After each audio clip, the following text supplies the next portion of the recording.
कलयुग का अंत कैसे होगा, कैसा होगा कलयुग का आखिरी रात? पुराणों के अनुसार कलयुग की कुल आयु 4,32,000 वर्ष है, जिसमें से अब तक लगभग 5,000 वर्ष बीत चुके हैं। यानी कि कलयुग अभी अपने आरंभिक चरण में है, लेकिन जब ये युग अपने चरम सीमा पर पहुंचेगा तब इस पृथ्वी पर पाप अपनी सारी सीमाएं लांघ जाएगा। शुरुआत में कुछ वर्षों तक धरती पर अधिक मात्रा में वर्षा होगी, उसके बाद धीरे धीरे धरती की उपजाऊ शक्ति समाप्त हो जाएगी, अनाज पैदा होना बंद हो जाएगा, गंगा नदी पुनः स्वर्ग लोक की ओर लौट जाएगी, पेड़ पौधे सूख जाएंगे, नदियां और समुद्र सूख जाएंगे, मनुष्य के पास खाने को कुछ नहीं रहेगा, पशु पक्षी विलुप्त हो जाएंगे, लोग एक दूसरे से घृणा करने लगेंगे, भाई भाई के शत्रु बन जाएंगे, घर घर में कलह होगी, बच्चों की उम्र छोटी हो जाएगी, लोग 8 वर्ष की उम्र में शादी करेंगे और 12 वर्ष की आयु में दादा दादी बन जाएंगे, औसत आयु केवल 20 वर्ष के आसपास रह जाएगी, धरती पर हर तरफ अंधकार छा जाएगा, लोगों के हृदय से दया, करुणा और धर्म समाप्त हो जाएंगे, भगवान का नाम लेने वाला कोई नहीं रहेगा,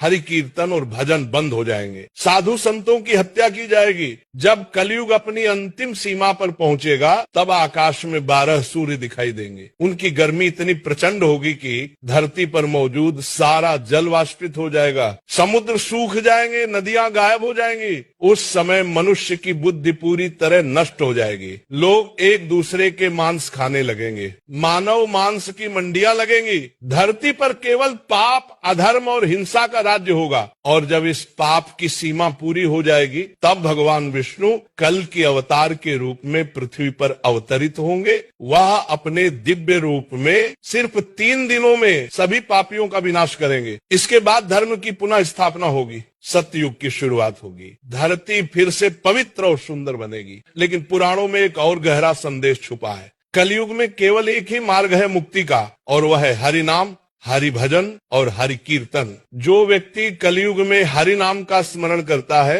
हर दिन हरि भजन और कीर्तन सुनता है, वह कलयुग के प्रभाव से बचा रहता है। इसलिए अपने जीवन में हर क्षण, हर दिन, हर पल हरि नाम का जाप करे, हरि भजन करे, हरि कीर्तन करे। क्योंकि जब आपको हरि नाम सुनना या जपना अच्छा लगना बंद हो जाए तो समझ लेना कि कलयुग आपके ऊपर हावी होने लगा है। राधे राधे।